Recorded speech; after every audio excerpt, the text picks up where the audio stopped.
ગુજરાતના ભાવનગર શહેરના એક અત્યંત સાંકડા, ગીચ અને ધૂળિયા વિસ્તારમાં જ્યાં સૂરજનો પ્રકાશ પણ માંડ માંડ પહોંચતો હતો, ત્યાં એક નાનકડી અને જર્જરિત ઓરડીમાં રહેતા પ્રતાપભાઈનું આખું જીવન હીરા ઘસવાની ઘંટીના એ કર્કશ અવાજ અને ઉડતી ઝીણી ધૂળ વચ્ચે વીતી ગયું હતું.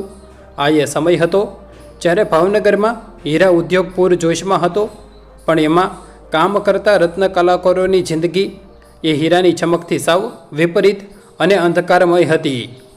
પ્રતાપભાઈ સવારે 4 વાગ્યે ઉઠીને નાહી ધોઈને સીધા કારખાને પહોંચી જતા અને રાતના 8 વાગ્યા સુધી સતત એક જ મુદ્રામાં બેસીને હીરાને ઘાટ આપવાનું કપરું કામ કરતા હતા.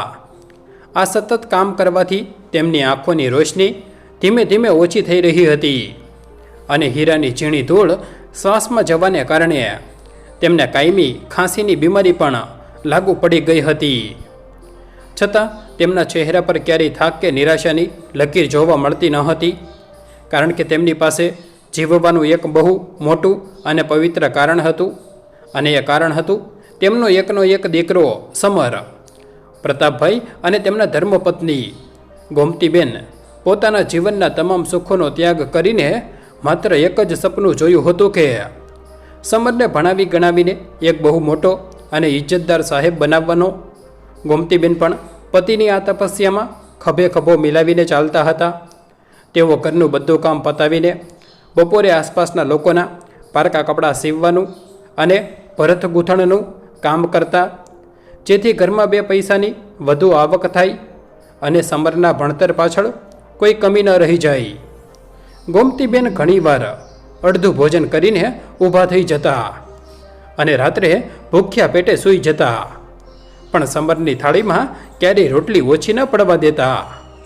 સમર જ્યારે નાનો હતો ત્યારે તે જોતો હતો કે તહેવારોના દિવસોમાં જ્યારે બીજા બાળકો નવા કપડાં અને ફટાકડા લઈને ફરતા હોય, ત્યારે તેના માતા પિતા માત્ર તેના માટે એક નાનકડું રમકડું કે મીઠાઈ લાવીને પોતાની બધી ખુશીઓ એમાં જ શોધી લેતા હતા. આ બધું જોઈને નાનકડા સમરના મનમાં નાનપણથી જ એક વાત દ્રઢ થઈ ગઈ હતી કે તેણે પોતાના માતા પિતાના આ અસીમ ત્યાગ અને પરસેવાની કિંમત કોઈ પણ ભોગે ચૂકવવાની છે અને તેમને દુનિયાના તમામ સુખો લાવીને આપવાના છે. સમર ભણવામાં અત્યંત તેજસ્વી હતો. તે રાત્રે જ્યારે લાઇટ જતી રહેતી ત્યારે શેરીના થાંભલા નીચે બેસીને પણ પોતાના પુસ્તકો વાંચતો રહેતો. તેની આ મહેનત રંગ લાવી અને 10મા અને 12મા ધોરણમાં તેણે આખા શહેરમાં ટોપ કર્યું. ધીમે ધીમે સમય પસાર થતો ગયો અને સમર એન્જિનિયરિંગના અભ્યાસ માટે અમદાવાદની સૌથી મોટી કોલેજમાં પહોંચી ગયો. ત્યાં પણ તેણે પોતાની મહેનત અને લગનથી બધા પ્રોફેસરોનું દિલ જીતી લીધું અને આખરે તેના સારા પરિણામ અને કાબિલિયતના આધારે તેને કેનેડાના ટોરેન્ટો શહેરમાં એક અત્યંત નામાંકિત આર્કિટેક્ચરલ ફર્મમાં સીધી ચીફ આર્કિટેક્ટ તરીકે નોકરી મળી ગઈ. જ્યારે આ સમાચાર ભાવનગરની એ નાનકડી ઓરડીમાં પહોંચ્યા ત્યારે પ્રતાપભાઈ અને ગોમતીબેનની આંખોમાંથી હરખના સોંધાર આંસુ વહેવા લાગ્યા હતા. આખા મહોલ્લામાં પેડા વહેંચાયા અને પ્રતાપભાઈએ ગર્વથી પોતાની છાતી ફૂલાવીને સૌને કહ્યું કે મારો દીકરો હવે વિલાયત જશે અને સાહેબ બનશે. સમર જ્યારે પહેલીવાર કેનેડા ગયો ત્યારે તેને શરૂઆતમાં ખૂબ જ મુશ્કેલીનો સામનો કરવો પડ્યો. નવો દેશ, નવી ભાષા, કાતિલ ઠંડી અને અજાણ્યા લોકો વચ્ચે તે ઘણીવાર એકલતા અનુભવતો, પરંતુ જ્યારે પણ તેને નિરાશા ઘેરી વળતી ત્યારે તેને પોતાના પિતાની ખાંસી અને માતાના ફાટેલા સાડલાની યાદ આવી જતી અને તે બમણા ઉત્સાહથી કામે લાગી જતો. થોડા જ વર્ષોમાં સમરે પોતાની આવડતથી કંપનીમાં બહુ મોટું નામ કમાઈ લીધું અને ટોરન્ટોના એક પોશ વિસ્તારમાં પોતાનો એક અત્યંત આધુનિક અને વૈભવી બંગલો પણ ખરીદી લીધો. આ બંગલો એવી રીતે ડિઝાઇન કરવામાં આવ્યો હતો કે તેમાં દુનિયાભરની તમામ સુખ સુવિધાઓ અને લેટેસ્ટ ટેકનોલોજી મોજૂદ હતી. બરાબર આ જ સમયગાળા દરમિયાન સમરની મુલાકાત રૂચા સાથે થઈ. રૂચા મુંબઈના એક અત્યંત ધનાઢ્ય અને આધુનિક વિચારધારા ધરાવતી પરિવારની દીકરી હતી અને તે ટોરન્ટોમાં પોતાનું હાઈ એન્ડ ફેશન બ્યુટીક ચલાવતી હતી. રૂચા દેખાવે કોઈ ફિલ્મી હિરોઈન જેવી સુંદર હતી અને તેની લાઈફસ્ટાઈલ અત્યંત મોડર્ન અને ખર્ચાળ હતી. તેને બ્રાન્ડેડ કપડાં, મોંઘી ગાડીઓ અને હાઈ સોસાયટીની પાર્ટીઓનો ભારે શોખ હતો. એક કોમન ફ્રેન્ડની પાર્ટીમાં સમર અને રૂચાની આંખો મળી અને ધીમે ધીમે તેમની વચ્ચે પ્રેમ પાંગરવા લાગ્યો. સમર રૂચાની સુંદરતા અને તેમની સ્માર્ટનેસ પર મોહી ગયો હતો. જ્યારે રૂચાને સમરની સફળતા અને તેનું ઉજળું ભવિષ્ય આકર્ષિત કરી ગયું હતું. થોડા સમયના ડેટિંગ પછી બંનેએ લગ્ન કરવાનો નિર્ણય લીધો. રૂચાના પરિવારે ટોરન્ટોમાં એક ભવ્ય ડેસ્ટિનેશન વેડિંગનું આયોજન કર્યું, જેમાં પાણીની જેમ પૈસા વહેડાવવામાં આવ્યા. લગ્ન પછી બંનેનું જીવન અત્યંત રોમેન્ટિક અને સુખી રીતે આગળ વધી રહ્યું હતું.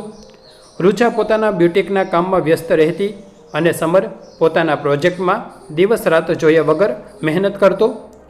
વીકેન્ડમાં બંને મોંઘી રેસ્ટોરન્ટમાં જમવા જતા અને લોંગ ડ્રાઈવ પર નીકળી પડતા.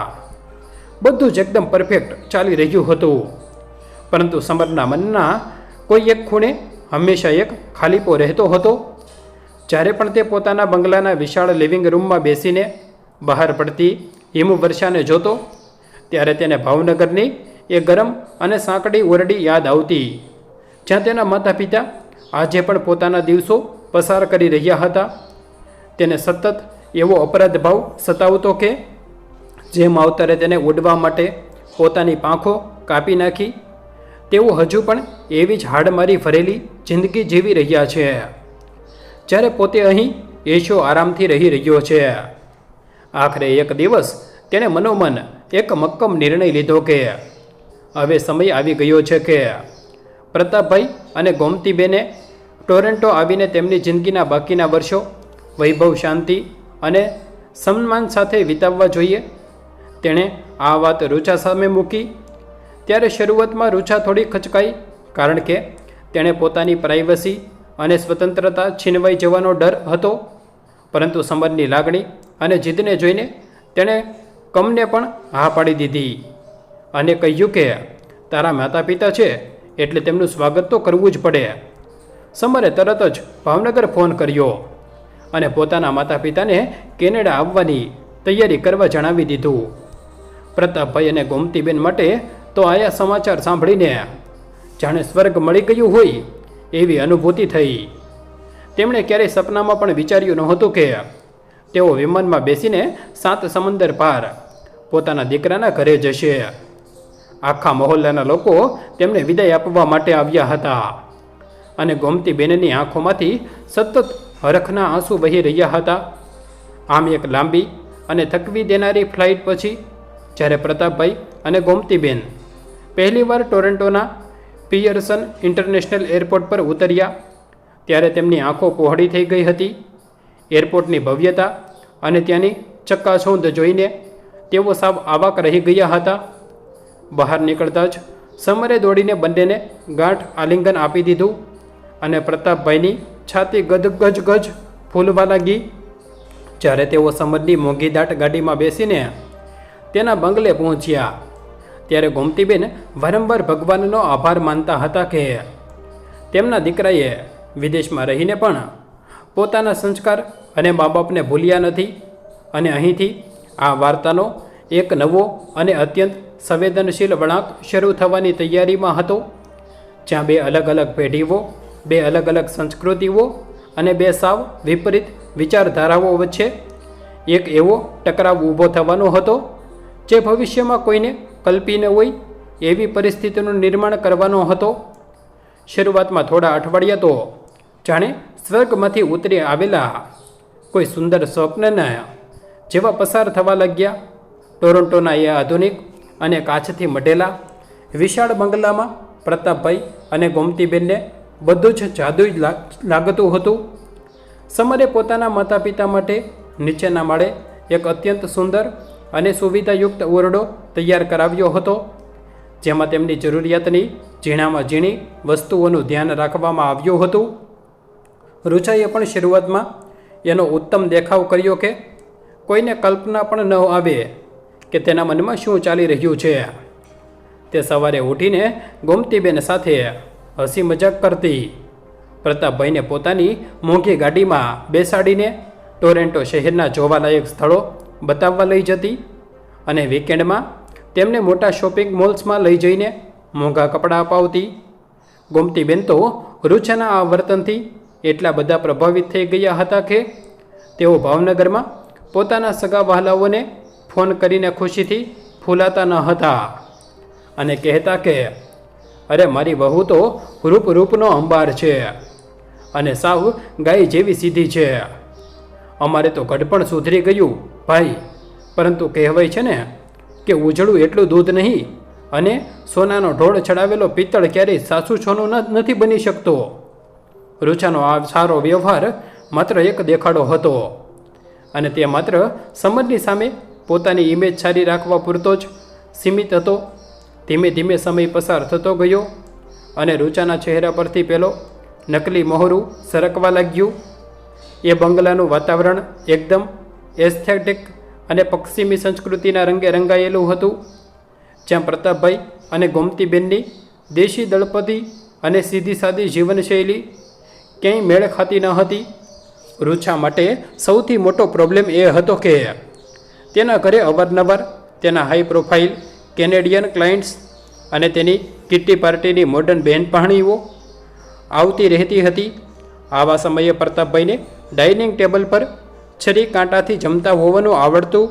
તેઓ મોટાભાગે જમીન પર આસન પાથરીને પોતાના હાથેથી જમવાનું પસંદ કરતા હતા, કારણ કે આખી જિંદગી તેમણે આ જ રીતે ભોજન લીધું હતું.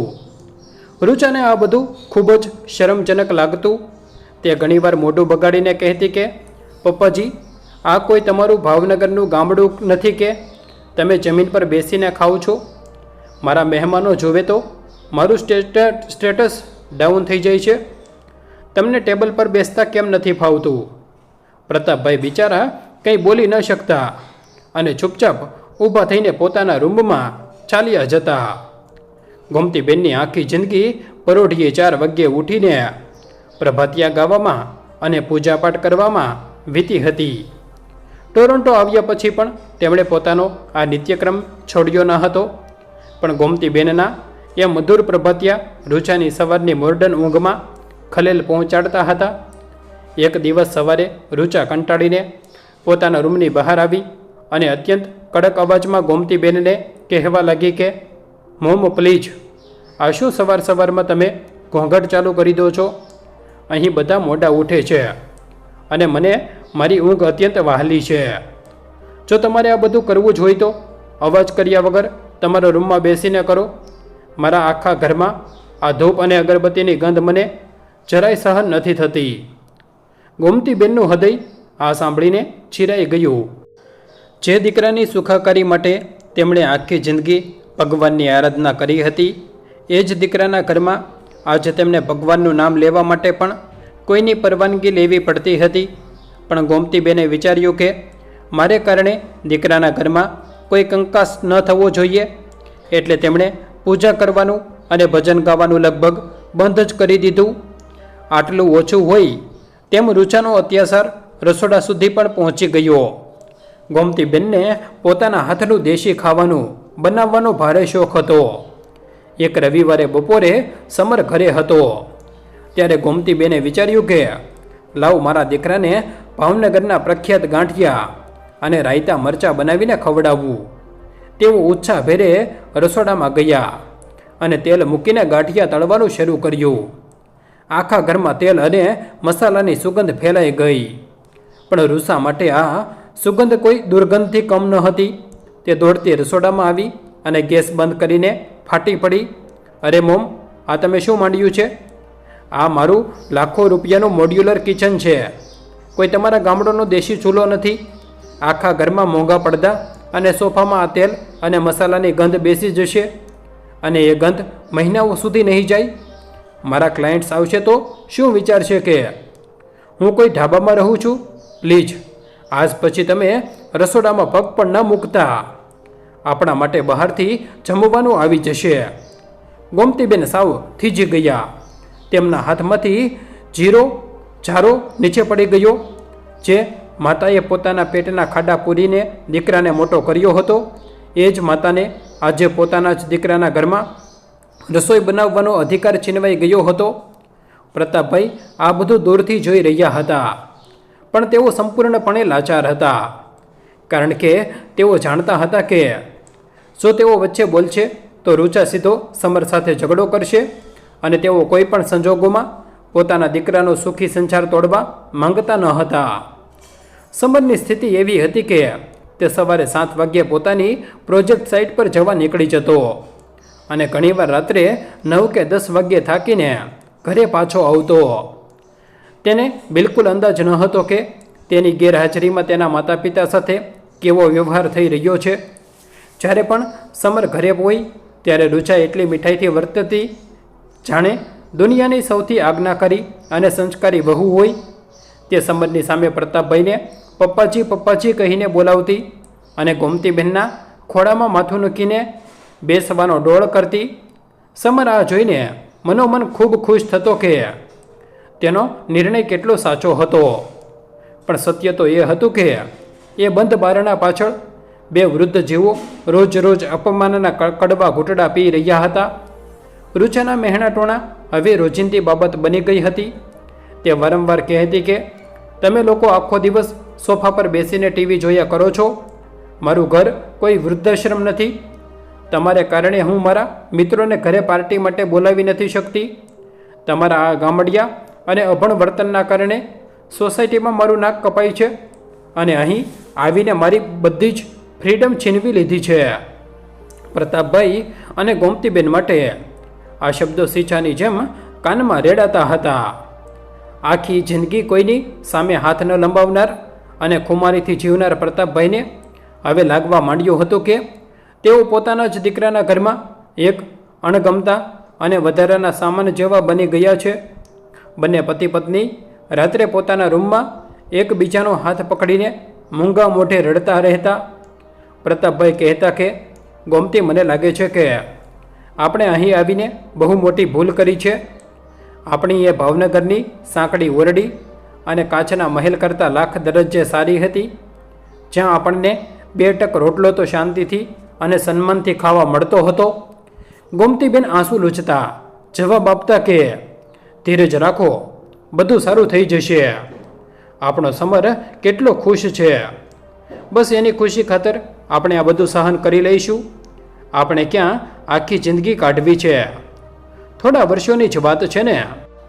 આમ પોતાના સંતાનના પ્રેમાળ ભવિષ્ય માટે 2 માવતર રોજ પોતાના આત્મસન્માનની ચિતા સળગાવતા રહ્યા અને બહારથી સતત એવું દર્શાવતા રહ્યા કે તેઓ ખૂબ જ સુખી છે.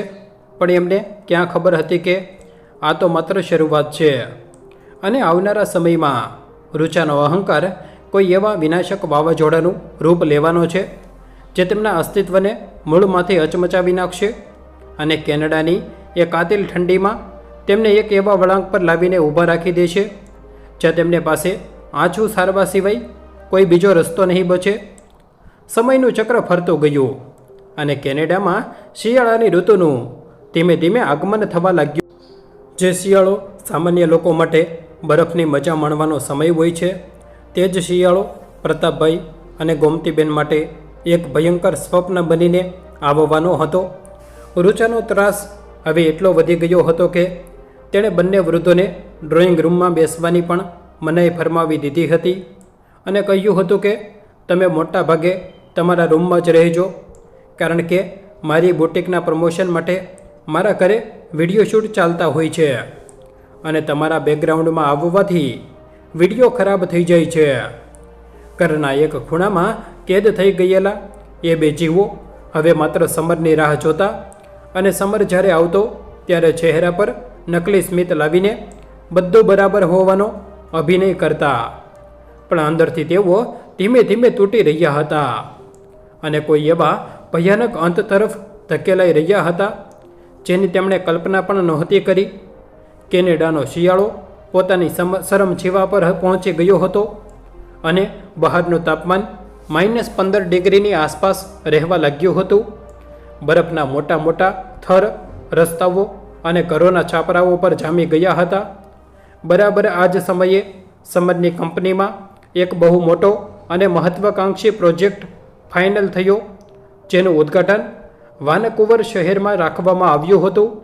આ પ્રોજેક્ટ સમર કરિયર માટે ખૂબ જ અગત્યનો હોવાથી કંપનીએ તેને 3 દિવસ માટે વાનકુવર જવાનો આદેશ આપ્યો. સમરે ઘરે આવીને આ વાતની જાણ કરી ત્યારે રુચાના મનમાં એક અલગ જ પ્રકારની ખુશી છવાઈ ગઈ, કારણ કે સમરની ગેરહાજરીમાં તેણે પોતાના મોર્ડન અને વીઆઈપી મિત્રો સાથે એક ભવ્ય પાર્ટી કરવાનું બહાનું મળી ગયું હતું. સમરે જતી વખતે રુચાને ખાસ ભલામણ કરી હતી કે માતા પિતાનું ધ્યાન રાખજે અને તેમને કોઈ તકલીફ ન પડવા દેતી. રુચાએ હસતા મોઢે સમરને વચન આપ્યું અને તેણે એરપોર્ટ પર જવા માટે વિદાય કર્યો. પણ સમરની ગાડી આંખથી ઓझલ જતાં જ રુચાનો અસલી ચહેરો ફરી એકવાર બહાર આવી ગયો.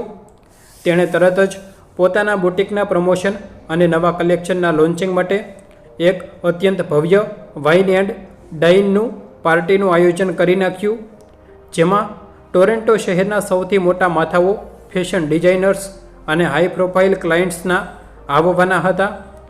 આ પાર્ટી માટે આખા ઘરને વિદેશી ફૂલો, મોંઘી લાઇટ્સ અને શાનદાર ડેકોરેશનથી સજાવવામાં આવ્યું.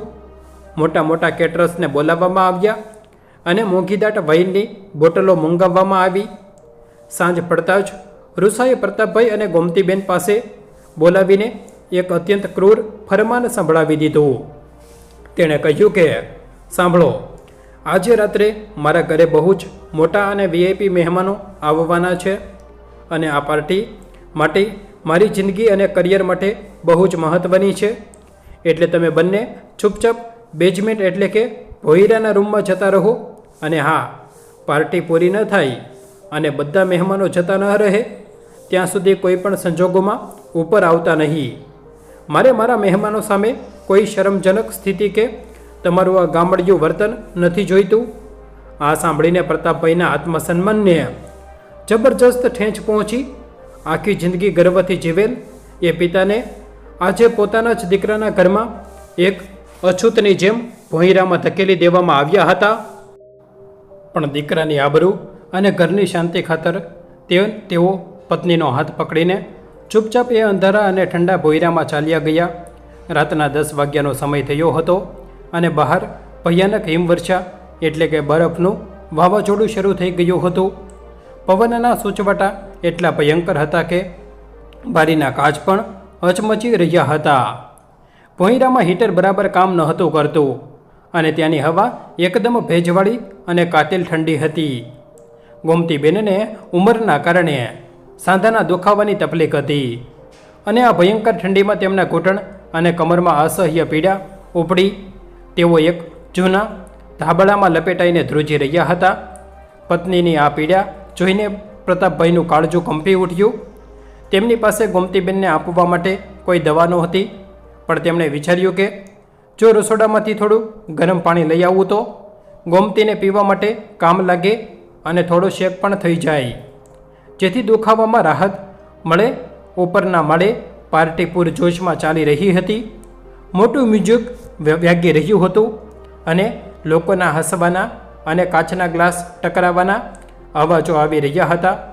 પ્રતાપભાઈએ ધીમે પગલે ભોંયરાના પગથિયા ચડ્યા અને કોઈને ખબર ન પડે એ રીતે છુપાઈને રસોડામાં પહોંચી ગયા.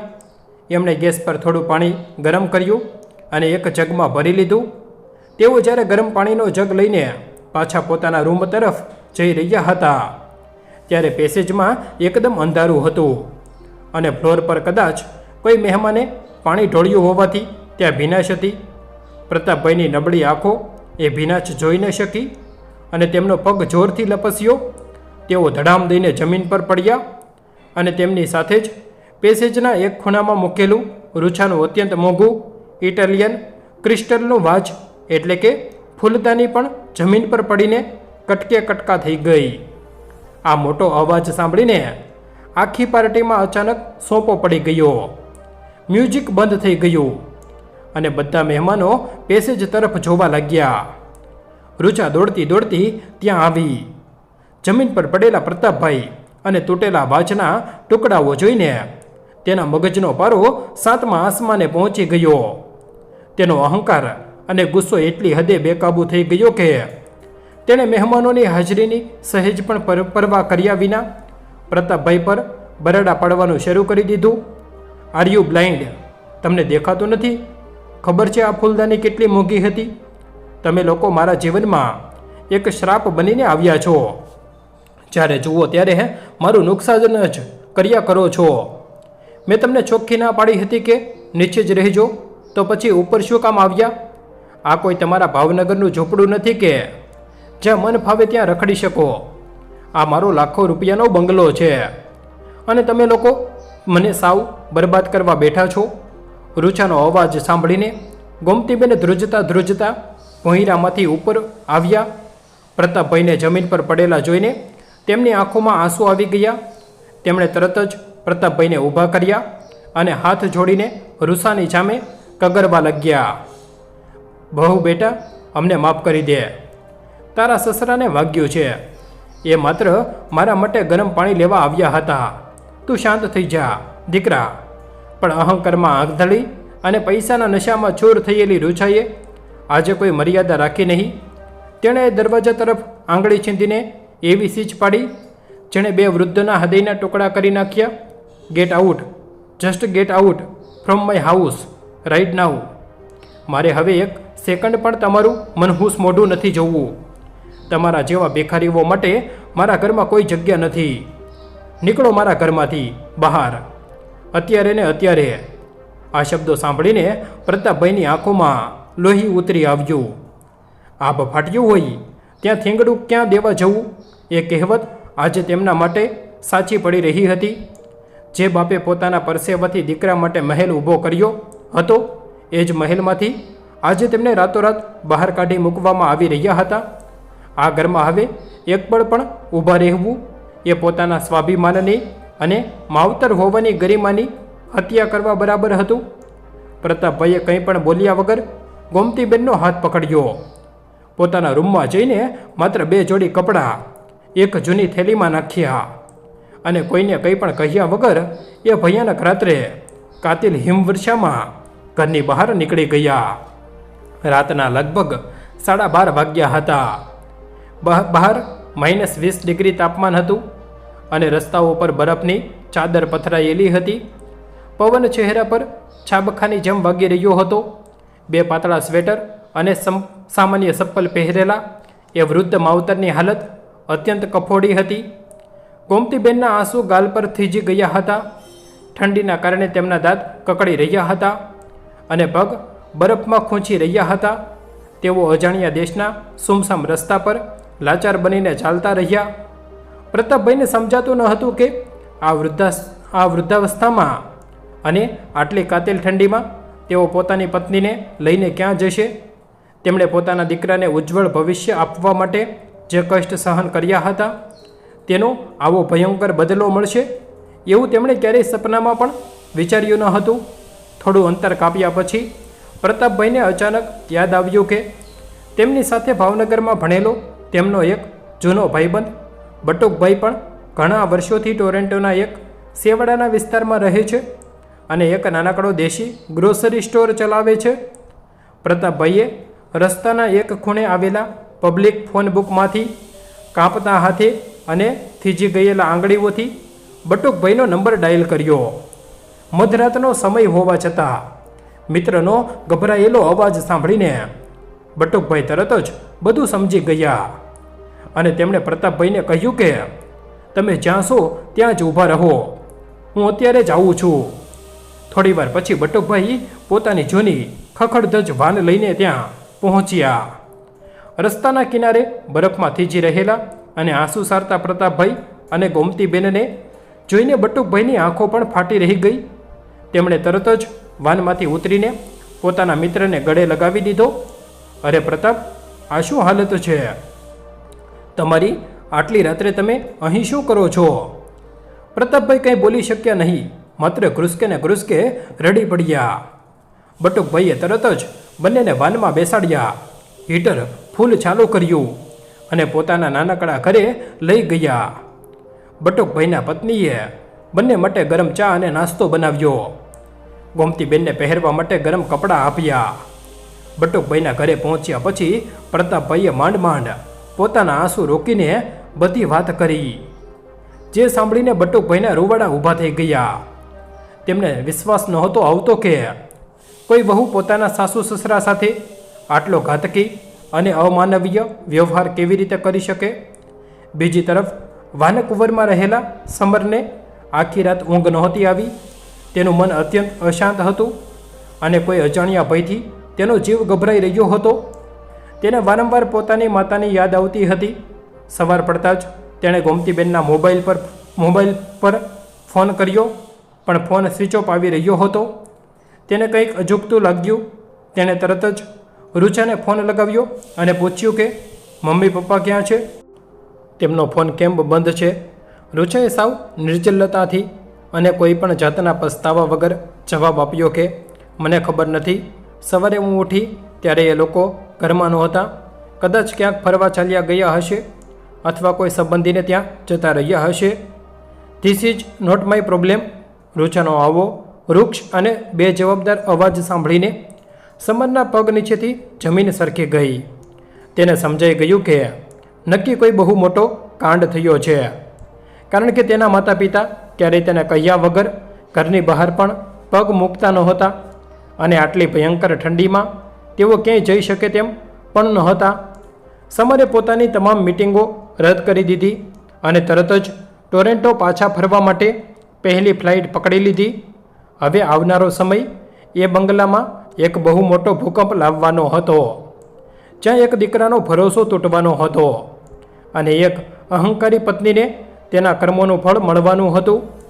સમરના મનમાં અત્યારે સેંકડો વિચારો ચાલી રહ્યા હતા અને તે કોઈ પણ ભોગે પોતાના માવતરને શોધવા માટે તડપી રહ્યો હતો. આ તરફ બટુકભાઈના ઘરે બેઠેલા પ્રતાપભાઈ અને ગોમતીબેન માત્ર ભગવાનને પ્રાર્થના કરી રહ્યા હતા કે તેમના દીકરાની જિંદગીમાં કોઈ તકલીફ ન આવે. પણ નિયતિએ કંઈક અલગ જ નિર્ણય લીધો હતો અને એ નિર્ણય હવે સમરના હાથે જ થવાનો હતો. બરફીલા તોફાનોની એ રાત ભલે પૂરી થઈ ગઈ હતી, પણ સંબંધોના વાવાઝોડાની સાચી શરૂઆત તો હવે થવાની હતી. જ્યાં એક તરફ અપમાનિત માવતરની વેદના હતી તો બીજી તરફ એક દીકરાના આત્માનો પોકાર હતો, જે પોતાના સર્જનહારો માટે દુનિયાની કોઈ પણ તાકાત સામે લડવા માટે તૈયાર થઈ રહ્યો હતો. અને આ સાથે જ વાર્તાનો આ અત્યંત હૃદયદ્રાવક ભાગ અહીં એક એવા વળાંક પર આવીને ઊભો રહી ગયો છે, જ્યાંથી આગળની મંજિલ કાં તો સંબંધોના સર્વનાશ નોતરશે, કાં તો પસ્તાવાના આંસુઓથી એક નવી શરૂઆતનો માર્ગ ખોલશે. પણ અત્યારે તો બધું જ ધુમ્મસ અને બરફની ચાદર નીચે ઢંકાયેલું હતું અને સત્યની સવારની પ્રતીક્ષા થઈ રહી હતી, જે જલ્દી જ ઉગવાની હતી અને પોતાના અજવાળાથી આખા પરિવારના નસીબને એક નવી દિશા આપવાની હતી. સમરની ફ્લાઇટ જ્યારે ટોરેન્ટો લેન્ડ થઈ ત્યારે તેના હૃદયના ધબકારા એટલા જ તેજ હતા કે જાણે છાતી ફાડીને બહાર આવી જશે. એ સીધો એરપોર્ટ પરથી ટેક્સી પકડીને પોતાના ઘરે પહોંચ્યો. ઘરમાં પ્રવેશતા જ તેને એક અજીબ પ્રકારનો ખાલીપો અને ભોકાર શાંતિ અનુભવાઈ. તેણે સીધી જ પોતાના માતા પિતાના નીચેના ઓરડા તરફ દોટ મૂકી, પણ ત્યાં જઈને જોયું તો રૂમ સાવ ખાલી હતો. પથારી પર કોઈ ન હતું અને કબાટ પણ ખુલ્લો હતો, જેમાં ગોમતીબેન અને પ્રતાપભાઈના કપડાં કે સામાન ન હતા. આ દ્રશ્ય જોઈને સમરના પગ નીચેથી જમીન સંપૂર્ણપણે સરકી ગઈ. તેની આંખો લાલછોળ થઈ ગઈ અને તે મોટેથી બરાડ્યો. રૂચાનો અવાજ સાંભળીને રૂચા ઉપરના માળેથી આળસ મરડથી નીચે આવી. તેણે સમરને આટલો વહેલો આવેલો જોઈને થોડી ગભરામણ અનુભવી, પણ તરત જ પોતાના ચહેરા પર નકલી સ્મિત લાવીને બોલી, અરે સમર, તું આટલો જલ્દી કેમ આવી ગયો? તારી મીટિંગ્સનું શું થયું? પણ સમર અત્યારે કોઈ ઔપચારિક વાત કરવાના મૂડમાં ન હતો. તેણે રૂચાનો હાથ પકડીને અત્યંત કડક અવાજમાં પૂછ્યું, મારા મમ્મી પપ્પા ક્યાં છે? આ રૂમ ખાલી કેમ છે અને તેમનો સામાન ક્યાં છે? રૂચાએ પોતાનો હાથ છોડાવતા ગુસ્સામાં જવાબ આપ્યો, મને શું ખબર તારા મમ્મી પપ્પા ક્યાં જ ગયા? ગઈકાલે રાત્રે મારા ઘરે બહુ મોટી પાર્ટી હતી અને તારા પપ્પાએ જાણી જોઈને મારું લાખો રૂપિયાનું ઇટાલિયન ક્રિસ્ટલ વાજ તોડી નાખ્યું. મેં એમને થોડો ઠપકો આપ્યો તો એ લોકો પોતે જ નાટક કરીને ઘરમાંથી જતા રહ્યા. આમાં મારો કોઈ વાંક નથી. એમને આ મોર્ડન ઘરમાં રહેતા આવડતું જ ન હતું. સારું થયું કે ચાલ્યા ગયા. હવે આપણે શાંતિથી રહી શકીશું. રૂચાના મોઢેથી નીકળેલો એક એક શબ્દ સમરના કાનમાં ઉકળતા શીશાની જેમ રેડાઈ રહ્યો હતો. તેને હવે આખી ઘટના સમજાઈ ગઈ હતી કે માત્ર એક નિર્જીવ ફૂલદાની માટે અને પોતાના ખોટા અહંકાર સંતોષવા માટે રૂચાએ તેના માવતરને આ -20 ડિગ્રીની કાતિલ ઠંડીમાં ઘરની બહાર કાઢી મૂક્યા છે. સમરનો ગુસ્સો જ્વાળામુખીની જેમ ફાટ્યો. તેણે એક જોરદાર લાત મારીને સામે પડેલું કાચનું ટીપોય તોડી નાખ્યું અને રાડ પાડીને બોલ્યો, શટઅપ રૂચા, એકદમ શટઅપ. તે માત્ર એક કાચની ફૂલદાની માટે મારા જીવતા જાગતા ભગવાન જેવા મા બાપને રસ્તા પર કાઢી મૂક્યા. તું કોઈ માણસ છો કે રાક્ષસ? જો મારા માવતરને કંઈ પણ થયું ને તો હું તારો જીવ લઈ લઈશ. સમરે એક ક્ષણનો પણ વિલંબ કર્યા વિના પોતાની ગાડીની ચાવી લીધી અને ઘરની બહાર નીકળી ગયો. તે પાગલોની જેમ ટોરોન્ટોના રસ્તાઓ પર પોતાની ગાડી દોડાવી રહ્યો હતો. તેણે આસપાસની બધી હોસ્પિટલોમાં ફોન કર્યા, પોલીસ સ્ટેશનમાં સંપર્ક કર્યો અને પોતાના ઓળખીતા તમામ ગુજરાતી મિત્રોને ફોન લગાવ્યા, પણ ક્યાંયથી કોઈ પતો મળતો ન હતો. આખરે તેના મનમાં એક વિચાર ઝબક્યો અને તેણે ભાવનગરમાં રહેતા પોતાના એક કાકાને ફોન કરીને પૂછ્યું કે પપ્પાના કોઈ જૂના મિત્ર ટોરોન્ટોમાં રહે છે કે કેમ. કાકાએ યાદ કરીને બટુભાઈનું નામ અને તેમનો વિસ્તાર જણાવ્યો. સમરે તરત જ ઇન્ટરનેટ પરથી બટુભાઈના દેશી ગ્રોસરી સ્ટોરનો નંબર શોધ્યો અને ત્યાં ફોન લગાવ્યો. ફોન બટુભાઈએ જ ઉપાડ્યો અને સમરનો અવાજ સાંભળતા જ તેઓ રડી પડ્યા. તેમણે કહ્યું, બેટા સમર, તારા માવતર અહીં મારી પાસે છે, પણ એમની હાલત બહુ ખરાબ છે. તું જલ્દીથી મારા ઘરે આવી જા. સમર ગાડી હંકારીને સીધો બટુકભાઈના ઘરે પહોંચ્યો. ઘરનો દરવાજો ખુલતા જ સમરે જે દૃશ્ય જોયું તે જોઈને તેના હૃદયના ટુકડે ટુકડા થઈ ગયા. એક સાધારણ ઓરડામાં જમીન પર પથરાયેલા જૂના ગોદડા પર પ્રતાપભાઈ અને ગોમતીબેન એકબીજાનો હાથ પકડીને સૂતા હતા. ઠંડીના કારણે તેમના હોઠ કાળા પડી ગયા હતા અને ગોમતીબેનને સખત તાવ આવી રહ્યો હતો. જે બાપે સમરને રાજાની જેમ મોટો કર્યો હતો તે આજે એક ભિખારીની જેમ પારકાના ઘરમાં આશરો લઈને પડ્યા હતા. સમર દોડીને સીધો પોતાના પિતાના પગમાં પડી ગયો અને ગુસ્કે રડવા લાગ્યો. પપ્પા, મને માફ કરી દો. હું બહુ મોટો પાપી છું કે મેં તમારી આવી હાલત થવા દીધી. પ્રતાપભાઈએ પોતાના ધ્રુજતા હાથે સમરના માથા પર હાથ ફેરવ્યો અને કાંપતા અવાજે બોલ્યા, ના બેટા, તારો કોઈ વાંક નથી. આ તો અમારા નસીબના વાંક છે. અમે અહીં આવીને તારો સુખી સંચાર બગડવા નથી માંગતા. અમે કાલે જ પાછા ભાવનગર જતા રહીશું. આ સાંભળીને સમરની છાતી ફાટી ગઈ. તેણે ગોમતીબેનના ખોડામાં માથું મૂકીને આટલું આક્રંદ કર્યું કે પથ્થર પણ ઓગળી જાય. તેને પોતાની જાત પર અત્યંત નફરત થવા લાગી કે તે પૈસા અને કરિયરની આંધળી દોટમાં એ ભૂલી ગયો હતો કે જાણે તેને જન્મ આપ્યો છે તેમની રક્ષા કરવી એ તેની સૌથી પહેલી ફરજ હતી. થોડીવાર પછી સમર ઊભો થયો. તેની આંખોમાં હવે આંસુ નહોતા, પણ એક ભયંકર મક્કમતા અને કઠોર નિર્ણયની ઝલક હતી. તેણે બટુકભાઈનો આભાર માન્યો અને કહ્યું કે કાકા, હું હમણાં જ પાછો આવું છું. મારા મમ્મી પપ્પાનું ધ્યાન રાખજો. સમર પોતાની ગાડી લઈને સીધો પોતાના બંગલે પહોંચ્યો. રૂચા ડ્રોઈંગ રૂમમાં બેસીને કોઈ મેગેઝિન વાંચી રહી હતી. તેને લાગ્યું કે સમરનો ગુસ્સો હવે શાંત થઈ ગયો હશે. સમરે ઘરમાં આવીને એક પણ શબ્દ બોલ્યા વિના સીધા પોતાના બેડરૂમમાં ગયો અને એક મોટી સુટકેસ કાઢીને પોતાના કપડાં અને જરૂરી કાગળો પેક કરવા લાગ્યો. રૂચા આ જોઈને ગભરાઈ ગઈ. તે દોડતી બેડરૂમમાં આવી અને બોલી, સમર, આજ તું શું કરી રહ્યો છે? તું ક્યાં જાય છે? સમરે પોતાની સુટકેસ બંધ કરી અને રૂચાની આંખોમાં આંખો નાખીને અત્યંત શાંત પણ ધારદાર અવાજમાં કહ્યું, હું મારું ઘર છોડીને જઈ રહ્યો છું રૂચા, અને કાયમ માટે જઈ રહ્યો છું. રૂચાના પગ નીચેથી જમીન છરકી ગઈ. તે બોલી, શું બકી રહ્યો છે તું?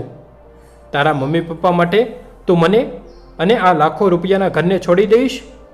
સમરે એક કટાક્ષભર્યું સ્મિત કર્યું અને કહ્યું, આ ઘર લાખો રૂપિયાનું હશે રૂચા, પણ જે ઘરમાં મારા માવતર માટે જગ્યા નથી, જ્યાં મારા પિતાનું સન્માન નથી, એ ઘર મારા માટે એક સ્મશાન સમાન છે. તે માત્ર એક કાચની ફૂલદાની માટે મારા બાપનું અપમાન નથી કર્યું, તે મારા અસ્તિત્વ પર લાત મારી છે.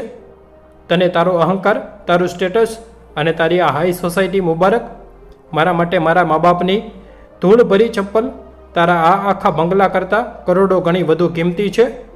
હું મારા માવતરને લઈને પાછો ઇન્ડિયા જઈ રહ્યો છું અને કાલે સવારે જ મારા વકીલ તને ડિવોર્સના પેપર મોકલી આપશે. આ શબ્દો રૂચાના અહંકાર પર પડેલા કોઈ ભયંકર હથોડા જેવા હતા. તેને પહેલીવાર એ વાતનું ભાન થયું કે તેણે પોતાના ખોટા સ્ટેટસ અને મૂર્ખામીના ચક્કરમાં પોતાની જિંદગીની સૌથી મૂલ્યવાન વસ્તુ ગુમાવી દીધી છે.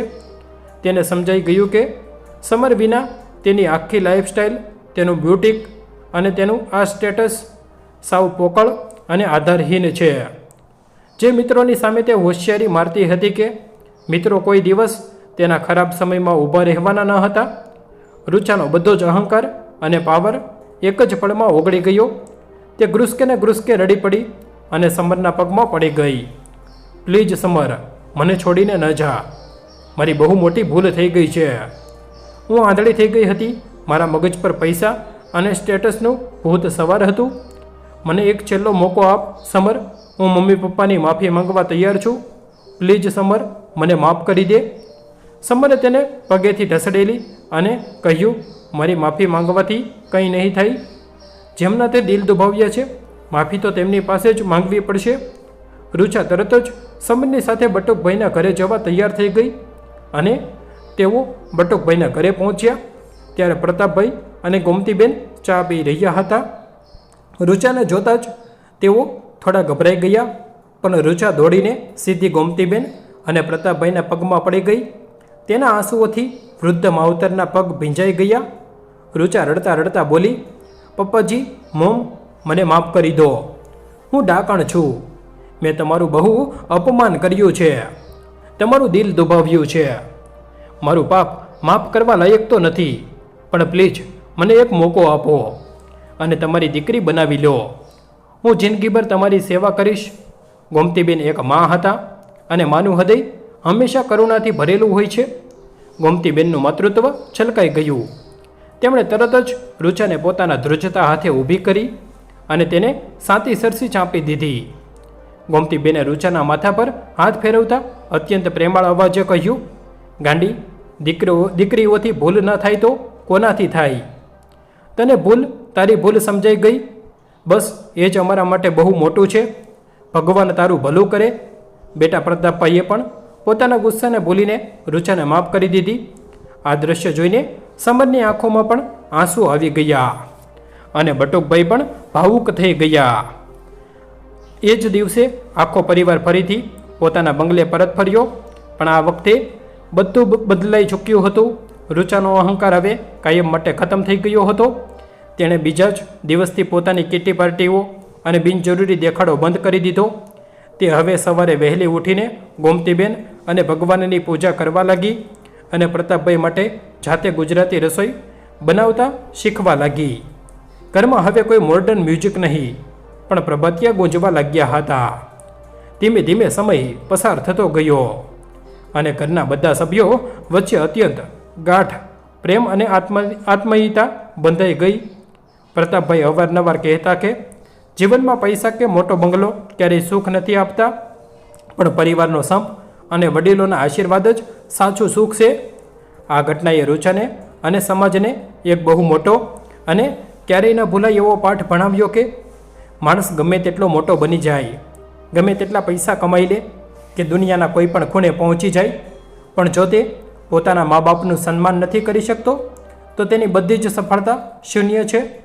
જે ઘરમાં મા બાપના આંસુ પડે છે તે ઘર ક્યારેય આબાદ નથી થતું, અને જ્યાં વડીલોનું હસતું મોઢું હોય છે, ત્યાં સાક્ષાત ભગવાનનો વાસ હોય છે. આ વાર્તા સંપૂર્ણપણે કાલ્પનિક છે અને સામાજિક જાગૃતિ તેમજ પારિવારિક મૂલ્યોનું જતન કરવાના હેતુથી લખવામાં આવી છે. કોઈ પણ વ્યક્તિ કે સ્થળ સાથે આનો કોઈ સીધો સંબંધ નથી. આભાર.